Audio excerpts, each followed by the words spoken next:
Hello, everyone. Welcome to another episode of Q&A about history of science and technology.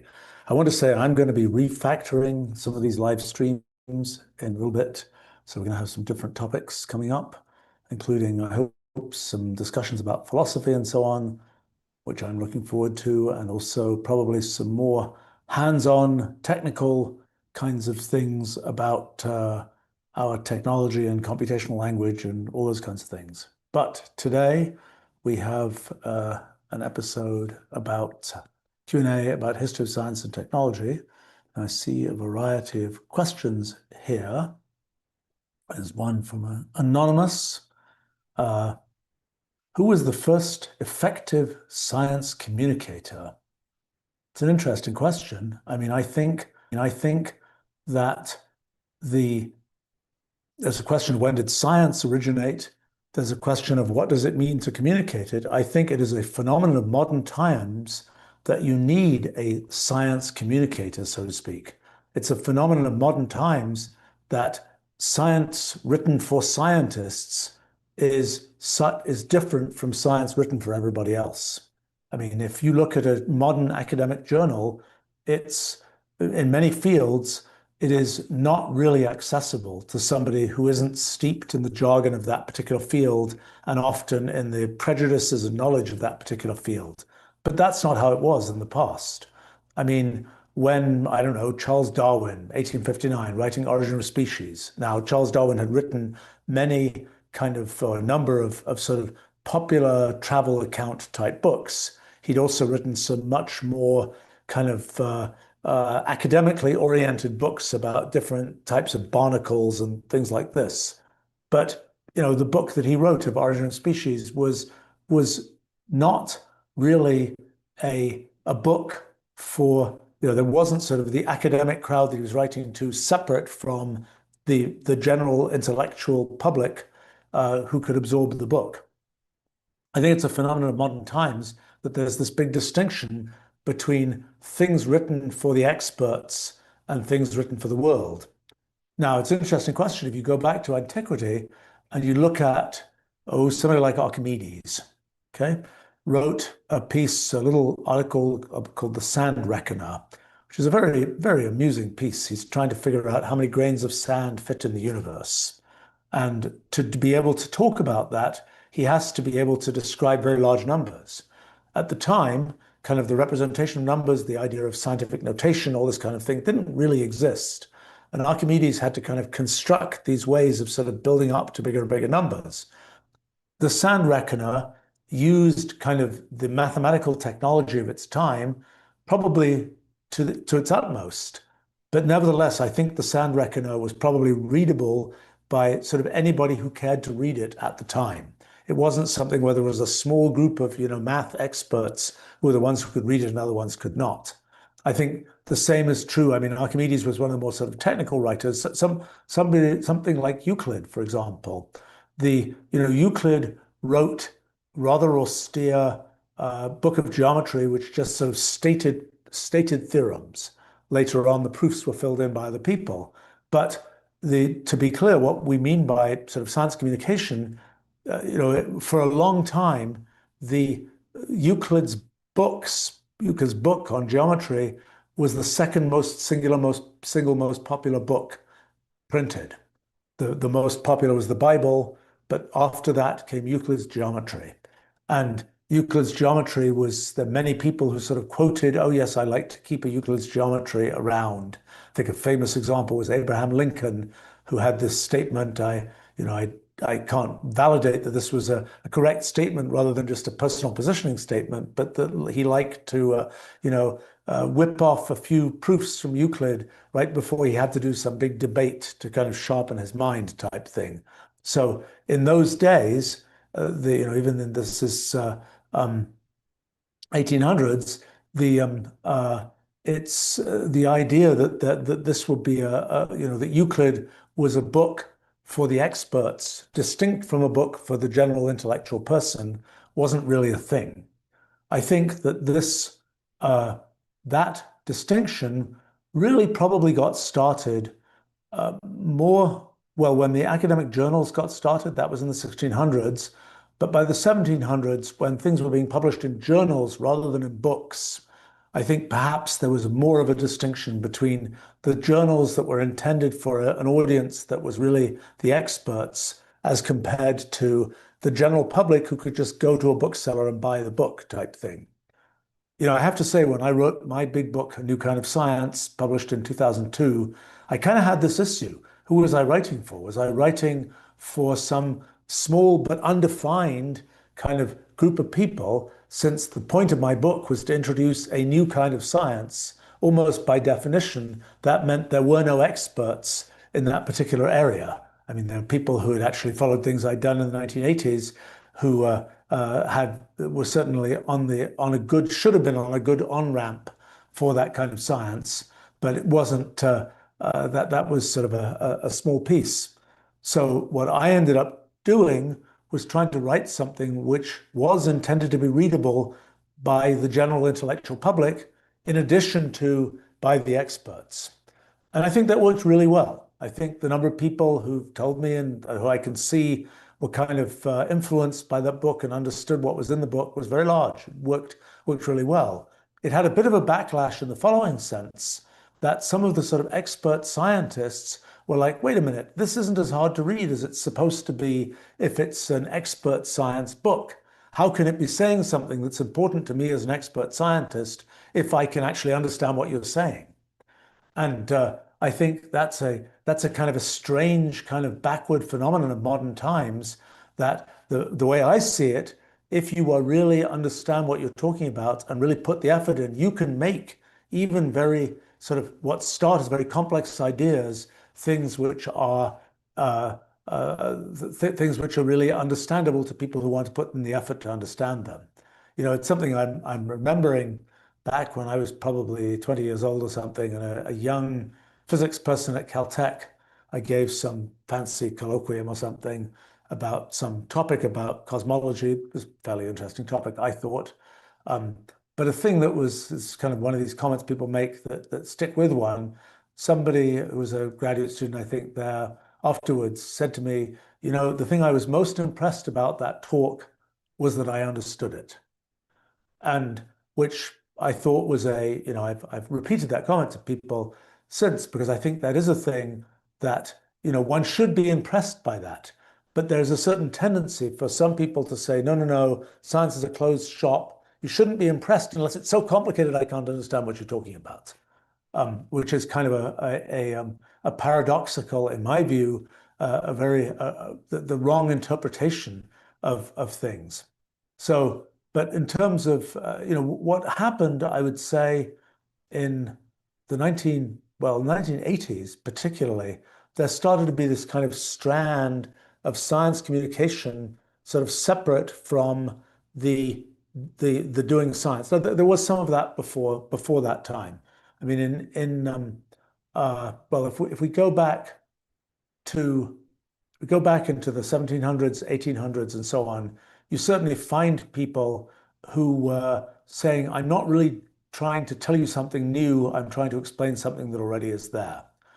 One of the things that one is always hard to understand from history is, if you look at the books that people know about from, let's say, the early 1800s, it's a certain selected set. If you say, I'm going to look at all books that were out there in the early 1800s, you see a lot of stuff that's really pretty terrible. That's like, it didn't survive, and there's good reason it didn't survive. It was kind of fluff. It was ponderously talking about things in very weird ways and so on, and just not, it deservedly didn't survive. But that makes it a little confusing what was really going on there, because you don't see the whole story. Now, I would say that by the time, well, for example, for Charles Darwin, Huxley became sort of the explicator of Darwin. And Huxley, for example, was part of a movement in England, sort of an interesting historical thing, that trying to remember all the details of what those things were called, but this is kind of mid 1800s. And there was, in England at the time, there were fancy universities like Oxford and Cambridge, where a certain set of rather gentrified people would go to those universities, often still intending to be, going to the church, going to the law, whatever else. But then there was the Industrial Revolution had, which sort of started to happen around that time, was sort of minting a whole different classes of people, and it wasn't just folks working on farms; it was people sort of in the cities working in factories, and it was people managing the work in factories, et cetera, et cetera, et cetera. I don't know the full dynamics of what happened, but there started to be these, oh gosh, what were they called?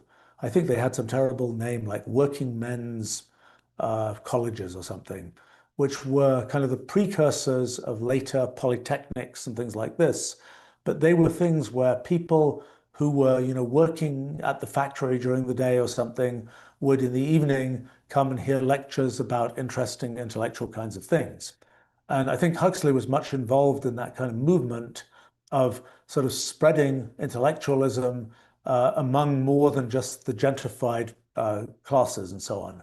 And that was something that eventually turned into, actual universities and things in places like the UK.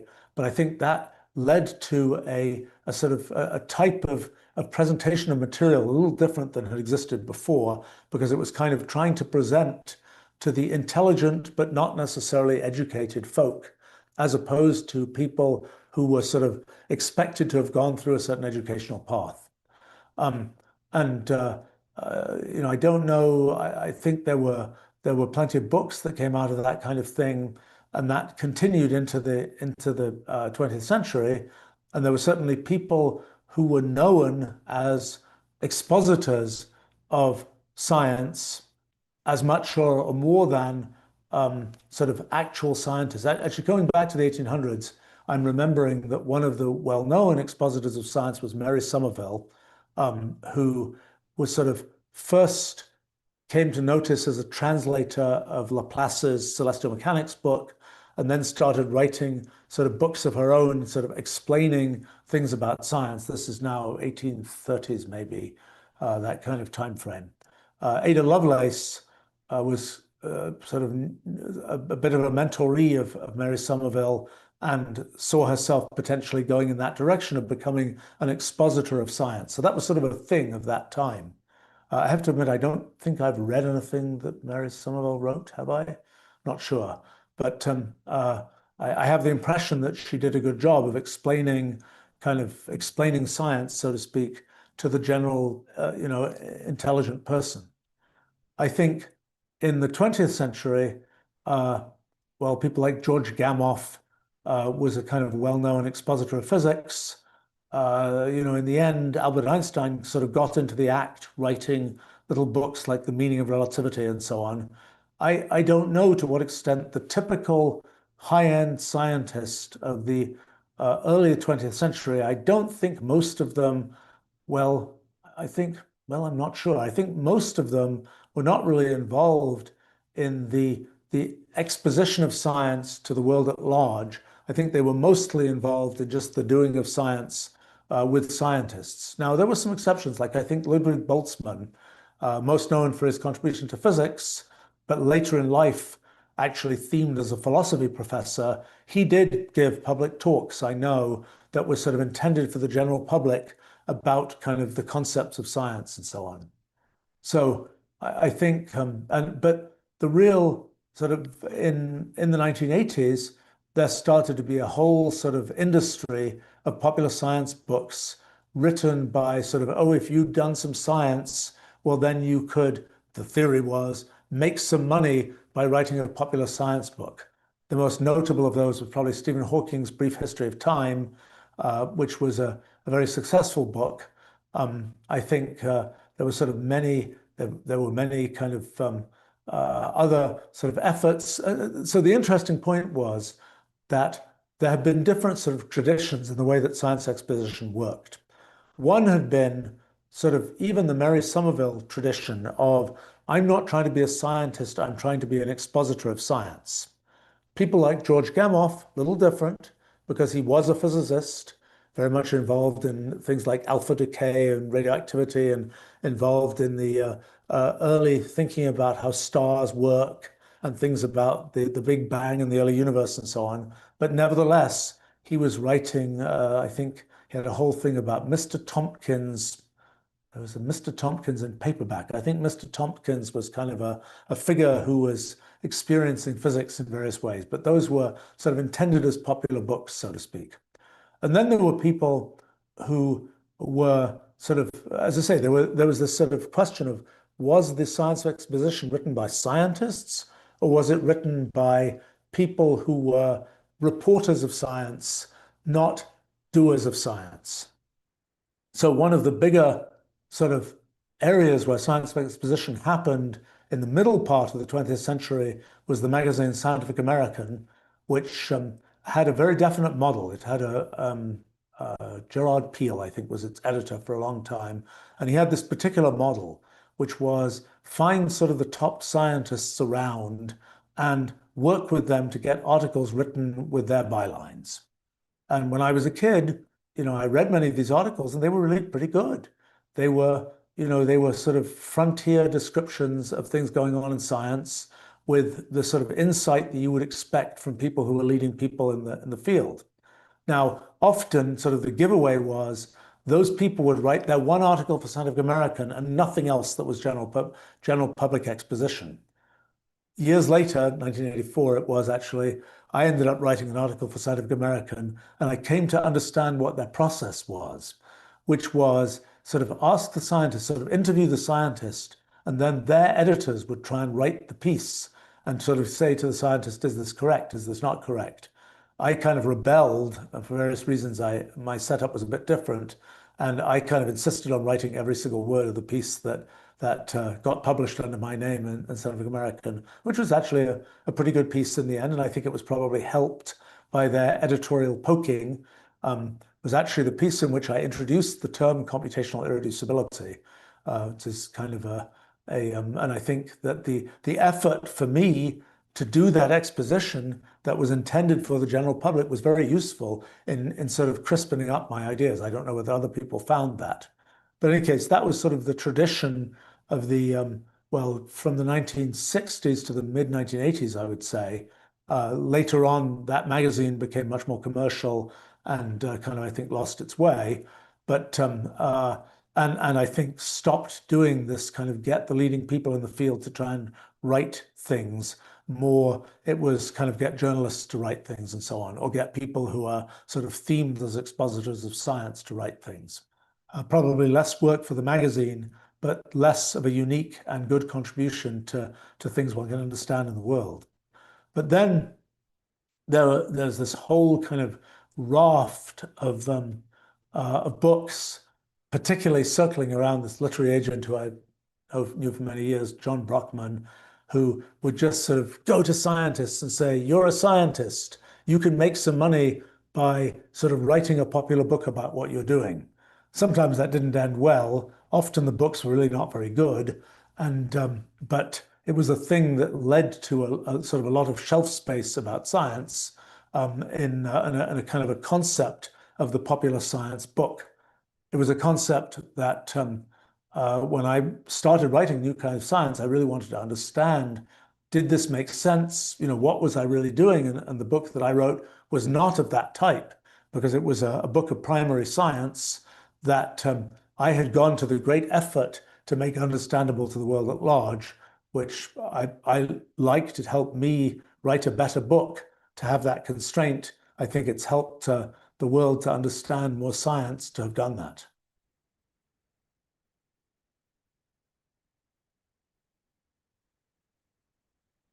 Let's see.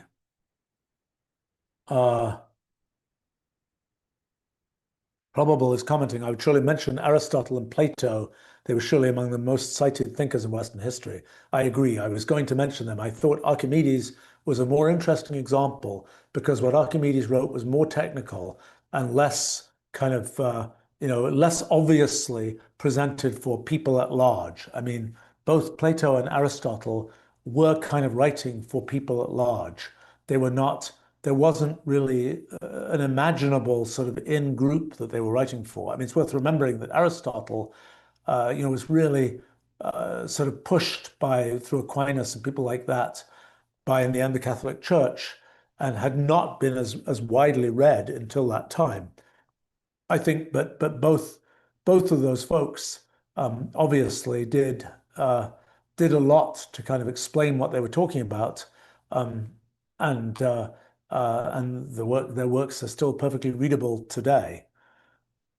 Um, Lindsay is asking, back then, how did scientists even reach the public without TV, podcasts, or YouTube?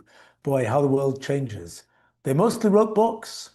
I mean, that was the books and to some extent public lectures. Now, in population centers like London, there were sort of traditions of public lectures, like the Royal Institution in London is a place where there were routinely public lectures. Like Michael Faraday was in charge of the Royal Institution for a while, and he gave these kind of, I think, very good sort of exposition of science lectures, some, I don't know, some evening every week. And I think it was probably his analog of my live streaming efforts was showing up every, I'm making it up, Thursday evening or something. And in this lecture room, which actually I happened to visit just recently, it's one of these very sort of amphitheater type lecture rooms. Not a huge place, but it's something where it was a very much a theater where you could see what was going on. And I think Faraday would show up and do experiments. The Royal Institution was a place which had sort of some resident scientists, and sort of right behind the room where these presentations were being given, there was a lab. And so I think Faraday would just bring out his, candle or something that he was demonstrating and say, let me show you this demonstration to this theater full of people. Now, sort of that motif of the theater full of people, very much an amphitheater kind of setup. I have to say, one of the pieces of that sort of theater presentation of science was something that is a very grim piece of history, which is medical operating theaters, where sort of surgical operations were done sort of in public view as sort of a way to let the doctors to be, so to speak, understand what might happen if this or that thing was done. So that was kind of a motif that sort of carried through to these sort of ordinary to these scientific demonstrations. Um, but yeah, so I mean, I think it was books. It was there were also journals that were more like magazines, more like kind of the New Yorkers of their time type thing. I mean, I think why am I thinking of Ladies' Home Journal was one, I think, but there were others that were often very a lot of British ones, probably ones in other countries as well, where they were kind of they would publish sort of articles on a variety of things, and sometimes those were scientific articles. Um, I think the but as I was saying, in population centers like London, there were definitely series of lectures, and then New York and so on. There were series of lectures which were sort of concentration points for sort of the exposition of science. The same was true. I mentioned these kind of things. I think they were called working men's something or others. Um, those were much more in the north of England, for example, in the places where the factories were in the Industrial Revolution and so on. Now, I know that there were other things that were going on, like, for example, there was a famous debate between Huxley and a chap called Wilberforce that was about theory of evolution. And amusingly enough, I know where that debate was because it was in a lecture theatre in Oxford where I happened to give a talk sometime back in the 1990s. And I was just noticed this plaque saying this was where the Huxley-Wilberforce debate took place. Um, and I have to say it would have been better perhaps if the event that I was doing there had turned into some elaborate debate, but it wasn't. It was talking about technology we made and so on. Nice audience, but not probably the same as the type of audience that was there for the Huxley-Wilberforce debate. But that was something where was kind of I know that was sort of a public debate that was in Oxford, so not quite in the sort of center of things in London and so on.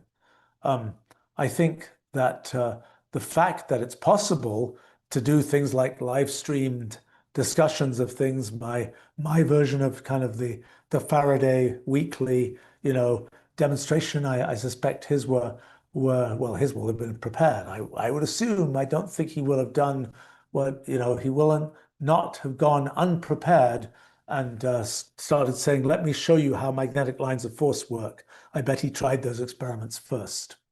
Um, let's see. I will say social media is an interesting case because when my book, New Kind of Science, came out, that was before social media. It was 2002, and there wasn't really energetic social media yet at the time. And that meant that that actually had a bad dynamic because it meant people could like write things and they would say, write some review in some place and say, oh, I don't believe this or that, whatever it is. There was no way to respond to that. Had social media existed at that time, a lot of those kinds of, wait a minute, how does this possibly work, would have been answered very quickly. As it was, it took a lot longer for those things to be like, yeah, that the book answered that already. You just didn't bother to read that part of the book type thing. But that took longer to work through, and it would have been faster, more efficient with modern social media, despite the fact that there would have been all kinds of insanity probably said on social media as well. Let's see. Um, Pauline is asking, is it okay to simplify science if it helps more people understand it? Here's the big challenge. If you're trying to explain some complicated idea, I go to a lot of effort to say something which is correct, but to not dive into all of the footnotes and details. Like I'll say, such and such a thing is largely blah, blah, blah, blah, blah. Okay, that largely hides 3 pages of footnotes that an expert might say, yes, you've got to talk about those things. But if you talk about those things, then nobody understands what you're talking about. But if you don't put in the word largely and you say blah, blah, blah is blah, blah, blah, then experts will rightly say, hey, wait a minute, do you know what you're talking about? But what I found is that with effort, it's possible to say things so that they can be understood because, the person who isn't the expert just reads right through the word largely and just, okay, that's what it basically is. And they don't care whether it's like true in every single case or whether that's the basic story or whatever. The experts do care about that and they see the word largely and say, okay, yeah, he's hiding a bunch of footnotes there. And, what I found is with effort, you can explain science correctly without dumbing it down by sort of being careful about where you tread. And I believe very strongly that that's the thing one can do. And I put lots of effort into doing that myself. I think it's worked pretty well. So I think that people who say, you know, uh, I don't know, let's take an example of, uh, take almost any example. I mean, I don't know. What is a good example? I mean, most science, and I've certainly done this a lot in these live streams, it's complicated. There are footnotes, there are issues, it's not a straight story. It's like, and sometimes there are things one doesn't know. And it's like, well, one has to say, this is what one knows, this is what seems to be true. And, then if one can describe what the boundaries of knowledge are, that's good. I think quite often people get themselves in trouble because the people who are explaining the science don't know the boundaries of knowledge. And so they very confidently assert something that is actually has an awful lot of footnotes and an awful lot of bounded knowledge, but they're just asserting it. And they're doing it in a way that, oh, this must be true and so on. And it makes the whole thing, it's misleading. It often leads to terrible problems because people come to believe that in the public sphere, so to speak, and that's really not what the science says. Let's see. Powell is asking, uh, Pauline is asking, which old school science communicators would do well on social media today? Oh, I have no idea. I mean, I don't think I know. I don't think I know social media today well enough.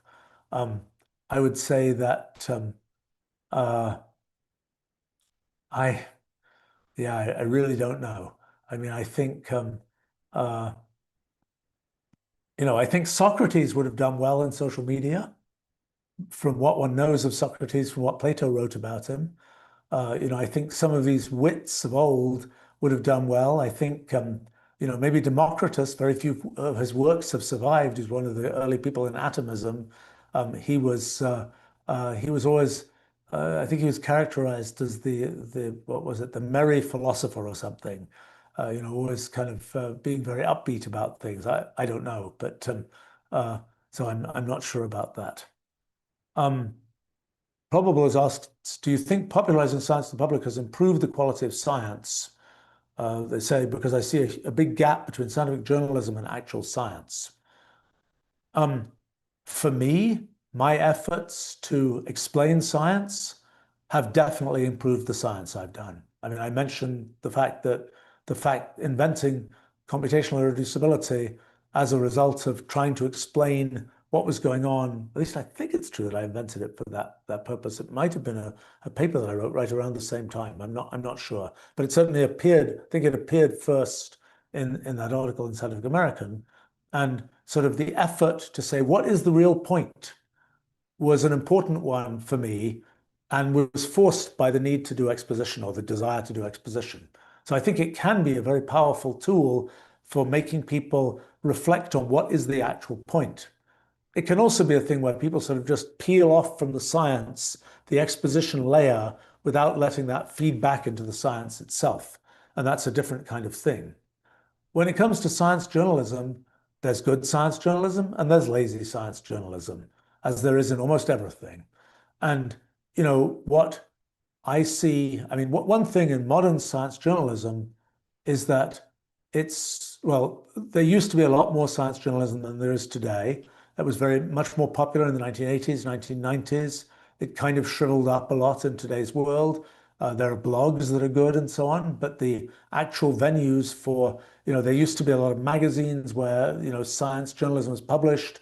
Newspapers used to have science columns and so on. Very few do now today.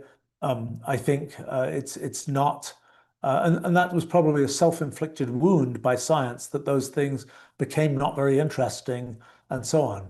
And I would say that there's science journalism which sort of just uh, the science journalism that really makes a good effort to explain things, and there's science journalism that's just sort of who, what, when, where, sensationalistic statement type thing that I don't think does very well.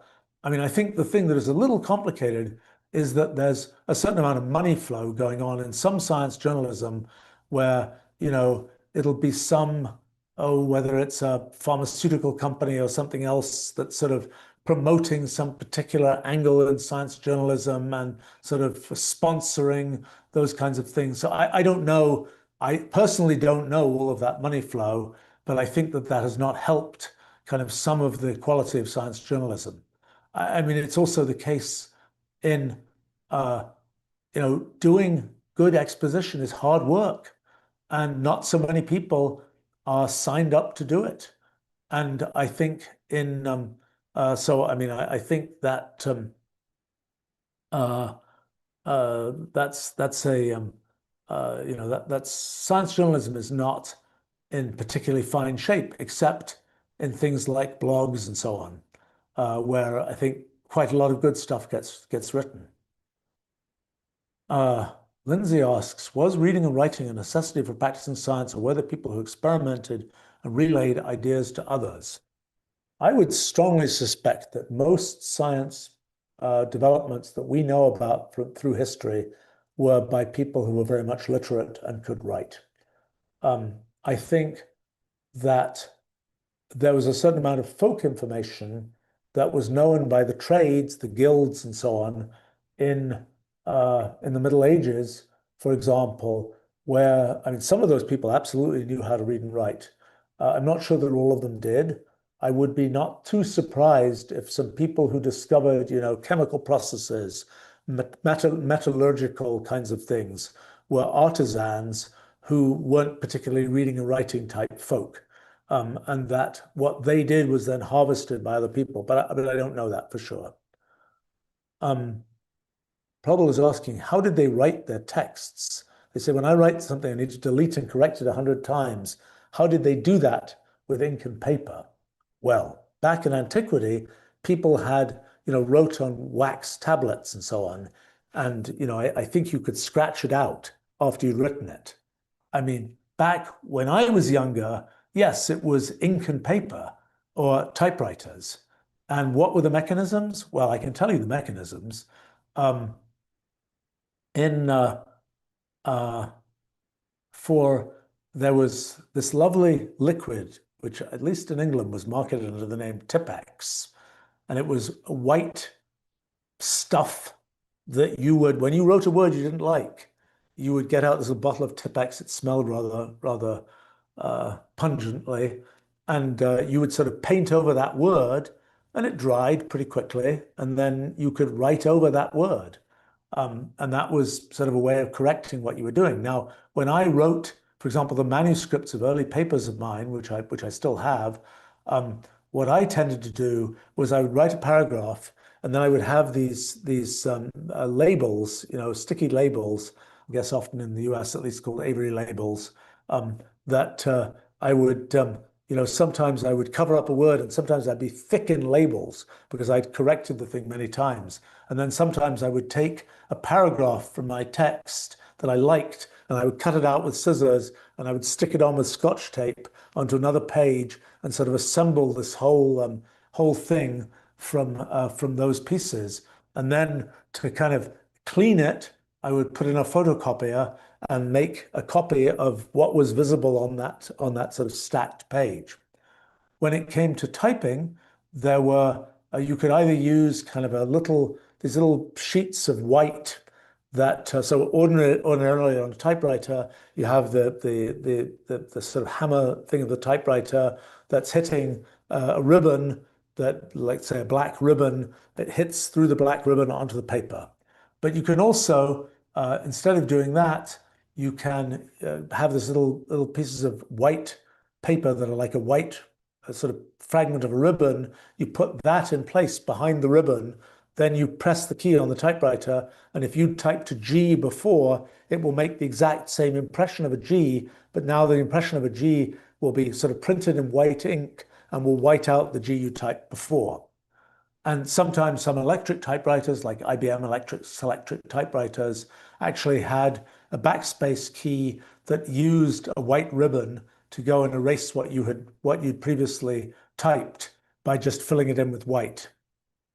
So that was a mechanism. It was, I would say, less effective than hitting the backspace key, but it was nevertheless a thing. When it came uh, to things where you would just handwrite them out, and as I say, for me, my technology stack was literally stacks of paper scotch taped onto pages and things to deal with the corrections. But if you were doing something like you were writing some school essay or something like that, uh, I think most people would just cross things out. I did tend to use this whiteout liquid uh, for whatever meticulousness reason, I don't know. But that's how it was done back in the day. And also people back in antiquity, as I say, people were often writing on these wax tablets where you could literally just erase what you'd written. Also, one tended sometimes, I didn't do this very much, but people would write in pencil and then erase for a while, and then after they'd written the thing in pencil, they would ink it in. In fact, I know, for example, Ada Lovelace, the things she wrote, um, the there are letters where she wrote, she'd obviously been writing the thing in pencil and correcting it with an eraser and so on. And then at the end, she would ink it. And she had her husband ink some of her stuff. And that was, it was like the husband is helping. He's inking my paper, so to speak. So that was a thing people would do as well. Um, let's see. Greg asks, did people back in the day argue about science the same way we do now, or did everyone just accept what the authorities said? Well, the question is when and who are the authorities? I mean, the fact is, I think Francis Bacon, this 1500 or so, was like, we'll just say it's science, and then people will believe us. That was, I think, a thing he pitched to Elizabeth I at some point. I don't know how that really worked out in that case, but no, there was plenty of public debate about things. I mean, the the main entity that was kind of like, we'll tell you what's true, and that's all there is to say about it, was the church, uh, where there was a lot of, particularly, I would say, the Catholic Church was like, we have this shtick, and this is what's the case, and it's written in the Bible. Every other religion had the same kind of thing, it's written in the Quran, whatever else. That's the story, and I mean, some religions I would say are probably more argumentative than others. I mean, my impression is, the Jewish religion, for example, is a bit more argumentative, a bit more of like, no, no, no, we got to argue about it, rather than, what's written in the sacred book is what's the case. Maybe I'm wrong about that. That's just my impression from a little bit of a distance. But in any case, the Catholic Church, for example, was very much sort of, this is the story. Now, I think for the Catholic Church, a lot of what's written in the Bible, let's say, was, what was important about it was the way to conduct one's life. It was sort of backed up by, and there's a theory of science that's in here as well. And we get credibility from the fact that the book starts with the creation of the universe type thing, or the Bible starts with the creation of the universe kind of thing. But I'm not sure that was, I think that wasn't really the main point, so far as I could tell, of the main thrust of what was being communicated. But it removed the authority of the church if somebody was saying, well, actually, the stuff that's in the first book of the Bible is nonsense. Then it's like, well, how are you supposed to believe all the other stuff that's written there too? So, what happened in the 1600s, well, it had started a bit earlier than that. I mean, the kind of, it's sort of, there's science and it's saying different things than what it says in the Bible. And how is this supposed to work? And, Copernicus, who was, this is 1500s, was a priest, was a cleric, and he didn't want to publish his book about the revolutions of the planet, so to speak, until he died. He thought it was too kind of incendiary a story. Well, then Galileo in Italy picks this up in the 16, what was it? Probably early, but first decade of the 1600s and so on, and says, this is great. And Galileo was I think, a rather much of an activist kind of guy, small red-haired guy, very pugnacious fellow, I think. Um, and not that physical manifestation, tells one that, but kind of gives one a little bit more of an image of the, Galileo, the fighter, so to speak, showing up in different places and going around the place, giving sort of fiery lectures about how, the earth is going around the sun and what it says in the Bible is wrong. Meanwhile, there were fiery sort of priests going around giving speeches about how what it says in the Bible is right, and Galileo is full of it. And that kind of, Galileo sort of brought it upon himself that he ended up in a sort of pitched battle with the church. And I think that was an example of where kind of, who were people supposed to believe? Galileo, the fighting scientist, or the thousand years of history of the Catholic Church or whatever. And I think kind of the notion of that kind of that tension between the scientists and the then established kind of the church was something that sort of echoed down the centuries. I mean, that was, I would say, in England at the time of Darwin, that was the next sort of big poke, I would say, of kind of what it says in the Bible isn't literally what happened type thing, or what people infer that it says in the Bible isn't what actually happened. I mean, I don't think that when you read, the opening lines of Genesis, and you imagine, how would somebody describe, the Big Bang or something, using sort of Hebrew of a millennium BC or something like this. What would you write? You don't get to write things about how this was a high gravitational field, high temperature, whatever thing. You have to write it, even if you knew what was going on, which of course one didn't at that time. It was so, the fact that one is writing some origin story, and that origin story is necessarily couched in terms that are, they're not the terms a physicist of the 20th century would use, is something to realize. It's not really intended to be something of the type that should be compared with, let's say, 21st century physics or something like this. But in any case, I think the next kind of big poke was, the whole Darwin story.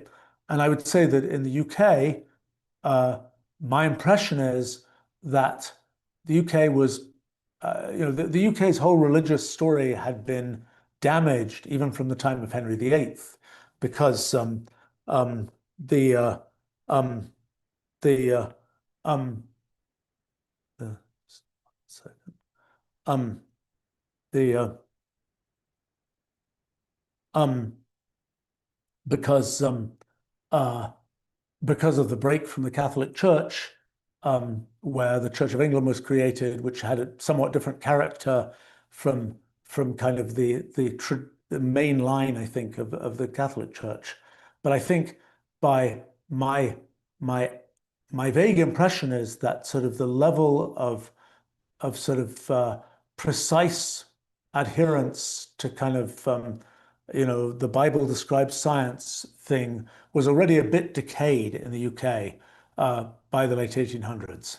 I think in the US uh, there was certainly components where it was much less decayed, and so notably, from 100 years ago now, the Scopes trial was an example of kind of that sort of conflict. Just one second. Um, the um, um, the uh, my impression of that story. So the story is this: the I think maybe it was the ACLU, American Civil Liberties Union. I got that right. Maybe an early version of that um, was kind of the question was, was the sort of religious story of the Bible and so on, was that kind of the right story or not? And it's like, let's have a showdown of of kind of the traditional folks who believed in that with the modern scientists. And so sort of a collection of celebrity folks on each side kind of lined up, found this fairly sort of unassuming school teacher in Tennessee, I think, um, and showed up for this kind of celebrity trial of was this person allowed to teach the theory of evolution in public schools in, I think it was Tennessee. Um, and the uh, that was a messy kind of story, but it was also a story which was very much a put up story. I don't think that was really the full zeitgeist of the times. I think it was a story that was sort of a manufactured story. But I think that that was probably a watershed point for kind of, were the cold scientists going to win against the kind of sort of religious fundamentalists and so on. I have to say, when I was a kid in England, uh, I was uh, I was at boarding school at Eton in England, and sort of a fancy top school. And every Sunday there would be these folks who would show up on the street with these big placards about various kinds of religious, ideas and so on, and a lot of stuff about, uh, I don't even think they referred to Darwin. It was just like, the world is 6,000 years old, which had been some estimate of some based on some Bible extrapolation and so on.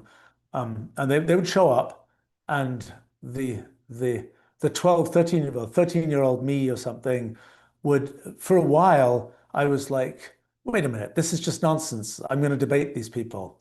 But I learned very quickly that, you know, you would make some point and they would just, and eventually, I think the moment at which I sort of gave up was they're like, but we just don't believe in logic. You know, logic is one of these things that's a creation of science that we just don't believe in. And it's like, well, that's my worldview. And if you really don't get that part of the worldview, you know, we can't talk more or less. And so I gave up. But it was sort of interesting that this was in the early 1970s. That was still very much a thing. Maybe it still is a thing. I don't know. That was you know, that was sort of a thing that was going on. Let's see. Uh,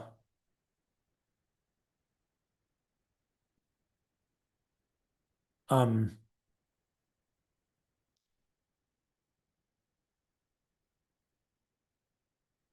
um, okay, RBS comments referring to my comments about social media. Social media did exist, pointing out internet relay chat, if it can be considered social media. Um, and RBS comments that they actually heard about Cellular Automata and me first on internet relay chat. I don't think I ever used internet relay chat. I used, I mean, if you, the, the ARPANET, which was the predecessor of the internet, which had 512 or was it 256 computers on it. I started using that in 1976. And I mostly used a computer at MIT. I was based in England at the time, but you could just connect to that computer. It was computer number 236 on the ARPANET. And you would type at 0236 and you would get connected to that computer. On that computer, there was always a kind of a, you know, there was a chat system and there was an email system and you could communicate with people. That computer was based at the MIT um, uh, lab, what became the Lab for Computer Science. I think maybe it already was. Um, but it was always kind of characteristic of of what it was like. You would log into the computer, and it would always say, you know, welcome to MIT MC or whatever, and it would always say something like 17 losers, LUSERS, you know, L users. And, you know, somebody, that was somebody's idea of a joke, that that was the number of users who were currently logged into that time shared computer, but it was always such and such a number of losers. And there were a lot of other kind of whimsical aspects to to that computer. I do remember that when I first logged into that computer, this sometime in 1976, I was 16 years old, and I uh, was, you know, it said create an account. And so I thought, okay, I'm going to be SW. And uh, but that was taken. And so I picked Swolf, SWOLF, which for many, many, many years was my login on computers. And many years later, I did I meet or did I run across the person was a administrative person at MIT, I think Sylvia Wood, something like that. I don't remember who was the person who got the SW handle on that computer. But yes, those things existed at that time. There's certainly messages that I certainly still have copies of that I exchanged with people on that computer. Um, the by the time by the time there was there was email, more global email that existed that I was certainly using by beginning of the 1980s. I was always much more connected to the kind of professional, sort of scientific use of computers and not so much to the home use of computers. Like I never had a personal computer of the Apple II, um, Atari, etc. family. At the time when those computers were the thing, I was using mostly mini computers that were like $250,000 mini computers that were big things, you know, that got bought by government contracts and so on. And then later on, by 1983 or so, I was using workstation class computers, which were sort of things that sat on your desk. were vastly more powerful than personal computers. And I never really used personal computers. I had uh, for I bought an Osborne One, which was the very first supposedly portable computer about the size of a small suitcase, and you needed to plug it into the wall, and it ran an operating system called CPM, which was kind of a predecessor of the MS-DOS operating system, and it wouldn't run unless there was a floppy disk, unless you had sort of a boot floppy in one of its floppy disk drives and so on. It was, but I used it a few times to do word processing, but not for more than that. And I kind of missed the early personal computer era because I was using kind of professional grade computers at the time. And so I think I also missed the sort of early kind of early interactions on the internet that were kind of uh, sort of public discussions on the internet. And for me, it was only kind of email that was going, because for a long time there was email at universities and things like this, but there wasn't email. It was what was it? CompuServe was a thing which was sort of an early, you can dial up to get access to the internet. I never had a CompuServe account because my connection to the internet was always through sort of professional connections to the internet. Um, I think, there was a time, this was, oh gosh, even into the early 90s, there was a time when at bookstores or at software stores, they would be selling these things like, web browser software on floppies that you would connect up to your computer and use some modems and so on to connect to things like CompuServe and later AOL, America Online, and so on. I have to say I missed most of that stuff. I really wasn't using it at that time. Um, let's see. Um, there's a question here from Ollie, perhaps referring to what I was saying earlier. If a scientist disagreed with traditional religion, could they say so openly? It was very place dependent.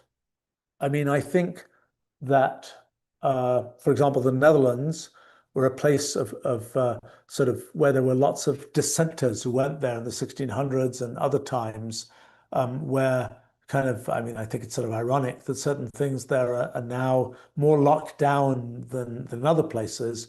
But back in those days, my impression is that, if you kind of didn't agree, you could go there and people wouldn't hassle you. And that was true in some other places as well. But there were plenty of places where, if you didn't agree, that was bad news. And of course, it's still true in the world today.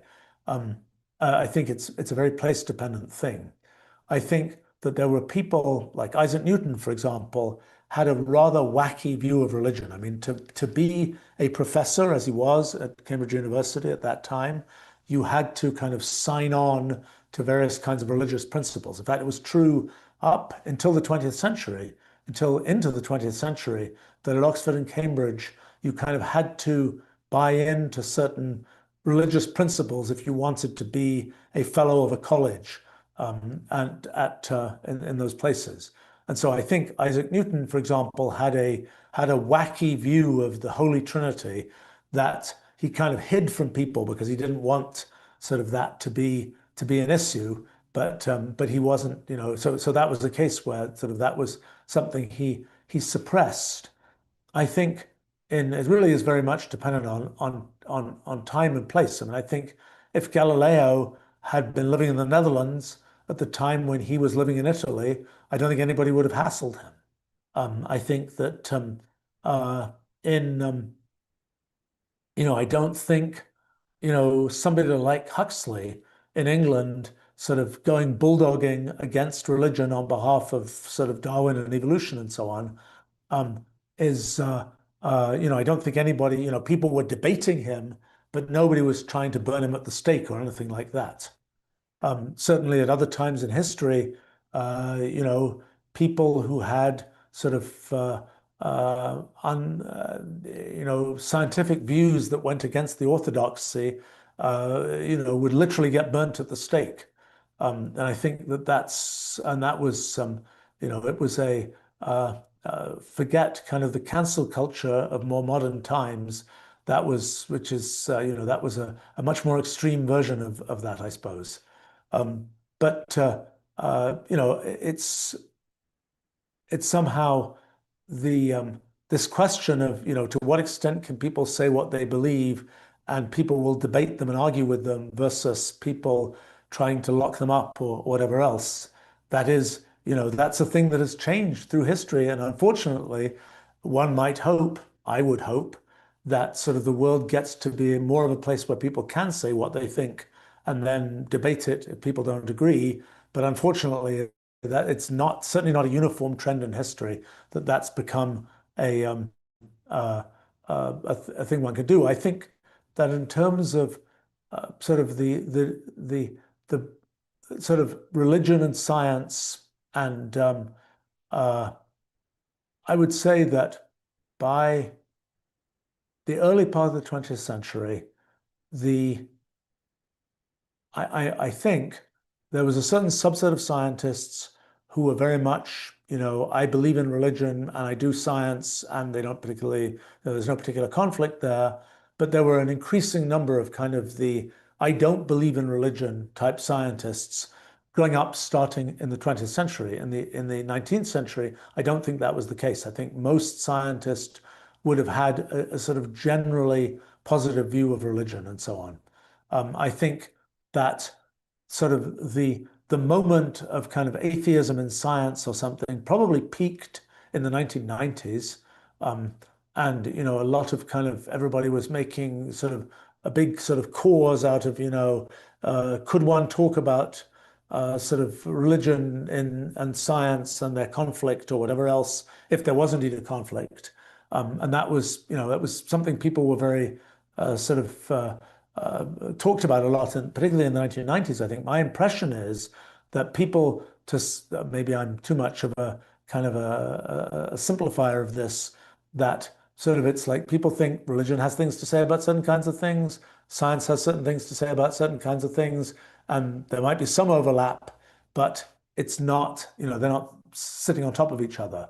I mean, I have to say that when it comes to what was said about kind of biological evolution and the sort of Darwin story and so on, I think the scientists kind of really overplayed their hand because they were sort of saying, look, everything that happens in biology is the result of natural selection. Natural selection is the almost theological force that leads to the forms of biological organisms as we see them today. Say, well, how does that actually work? And it's like, well, we can come up with anything, the neck of the giraffe, the stripes of the zebra, the spikes on the stegosaurus, and we can tell a natural selection type story about those things. You say, is that really the most important thing that happened that made the spikes on the stegosaurus? Well, actually, I don't think it was. I think that there are many other dynamics of the development of organisms and even things that I think I've figured out in recent years, actually, about sort of the mechanics of biological evolution and the relationship to computational irreducibility and so on that explain how you get all this complexity in biology. And when people were saying it's got to be natural selection, everything is just natural selection, they frankly didn't know what they were talking about. And that was overplayed. And so it was not entirely wrong for people to say, wait a minute, scientists, that isn't really, there's something wrong with what you're saying. They were right, there was something wrong. I don't think that the story was the fossils were put in the rock 6,000 years ago. That's not the right story. But to say the story as told by the scientists didn't really hang together was not a wrong thing to say. And I think it's sort of a pity that there came this time where it's like, if you don't believe every chapter and verse of the biological evolution, natural selection story, then you're not a real scientist. That was a mistake. That was an overplaying of that idea on the part of the scientists, and that's happened again with other kinds of things. And I think that's it's when it comes to scientists who criticize kind of religious orthodoxy, I think there is plenty of criticism to be given about scientific orthodoxy as well. I think the true stories tend to be more nuanced. I think I've tried to do my small part in trying to tell those more nuanced stories rather than just sort of saying it's all on this side type thing. Let's see.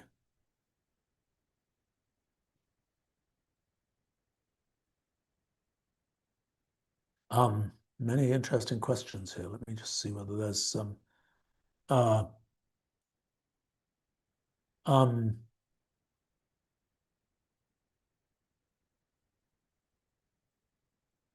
a question here. Um, okay, a question from Pauline. How much science was lost because wasn't written down or because it was written on fragile stuff? I don't think we know. I think there are occasional big surprises, like the Antikythera device from 2000 years ago, this cog-based computer that was found on a ship from a shipwreck that wasn't really recognized what it was until the 1980s. Um, that's a big surprise. Nobody knew that existed. People thought that those kinds of devices had not originated until the 1600s. And so I think there are no doubt surprises to be had. I mean, many of the books that Euclid wrote have been lost. Many of we have almost none of the writings of Democritus, let's say. What I think one of the things that's remarkable is that archaeology makes progress. Things get discovered. There's this effort now to try and recover these scrolls, maybe 10,000 scrolls that were carbonized in the eruption of Vesuvius in 79 AD. That with lots of machine learning effort and so on, maybe it's possible, and CT scanning and so on, maybe it's possible to reconstruct what was written on those scrolls, and maybe there will be lots of science that we just didn't know about that was understood. Now, what ends up happening in science is that big paradigms get built, and often the science of earlier times really didn't stand a chance without that big paradigm having been built. And so even if people were sort of vaguely saying this or that, the real stepping stone, the real thing that you can build on didn't really exist at the time. And my guess is there are not very many big scientific paradigms that have been lost.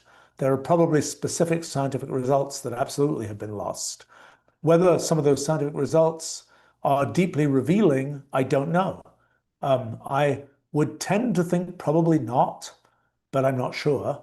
I mean, I could imagine, well, what areas could I imagine would have survived from antiquity? I mean, there might be some processes, like how do you make that kind of alloy that's really wonderful? My guess is that we're past that right now, that we know, metal alloys, we know better now than anybody knew even at the time when they were making that amazing sword back in antiquity or something.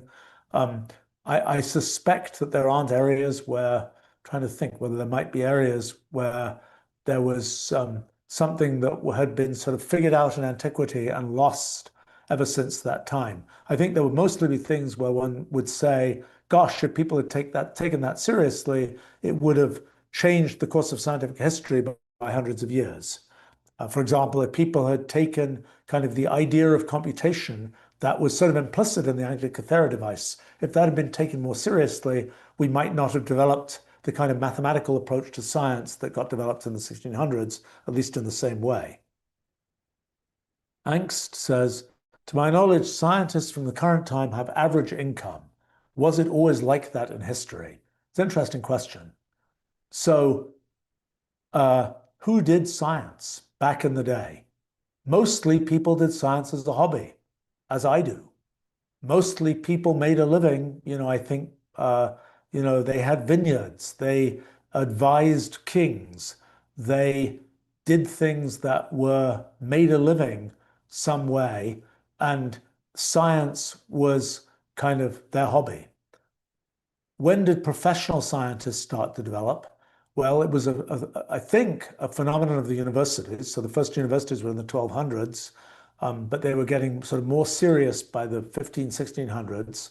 Um, my impression is, I mean, if you look at the scientists we know about, like Isaac Newton was a professional scientist for much of his life. He was the Lucasian professor of mathematics. I think he was like the third Lucasian professor. And so some chap called Lucas had put up the money to endow the Lucasian professorship in Cambridge. And Newton did that for a living. Later on in his life, he became controller of the mint, which was sort of a government, the treasury type position. And that was a different kind of thing. But and I would say it's an interesting question whether, Isaac Newton I don't think made a particularly good living from being the Lucasian professor of mathematics in Cambridge. I think when he died, he'd made a moderately good living, but mostly that was from his gig as controller of the mint, where he actually, it's kind of like finance business of today. He was close to the money, quite literally. He was, dealing with the question of forging of coins and all this kind of thing. I think I have to go rather soon here. Yes. Um, and so I think, there were particular gigs that people had, like Faraday had the gig of being at the Royal Institution. They were sort of these various endowed gigs.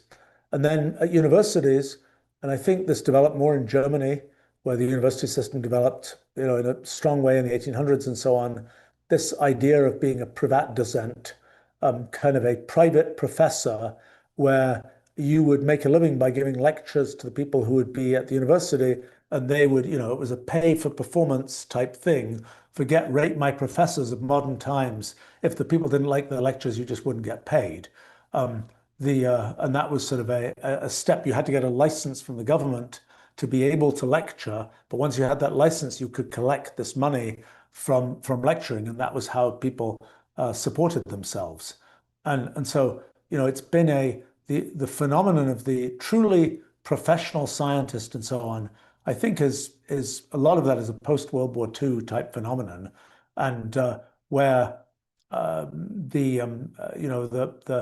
government labs, the universities supported by government money, things like this, um, and the the kind of the scale of how much do the scientists get paid. I have to say, when I was in the business, being a professor and so on, it was, I would say it was, as you say, it was a kind of average-ish income. I think that at the fancy universities, the the sort of the top professors started to get paid really a lot. And that happened probably 20 years ago, 25 years ago, maybe a little bit more. I mean, I remember the time when there was sort of the big shocker of the first physics professor who got paid more than $100,000 a year. That must have been in the 1980s, early 1980s, probably. And but I think my impression is that for the top performers, it's kind of like it's quite a lucrative business. And it's uh, anyway, but it's an interesting question of sort of how did people get paid to do science? Maybe that's a thing to address for another time. Well, thank you all for lots of interesting questions. As usual, I had better depart here, and look forward to chatting another time. Bye for now.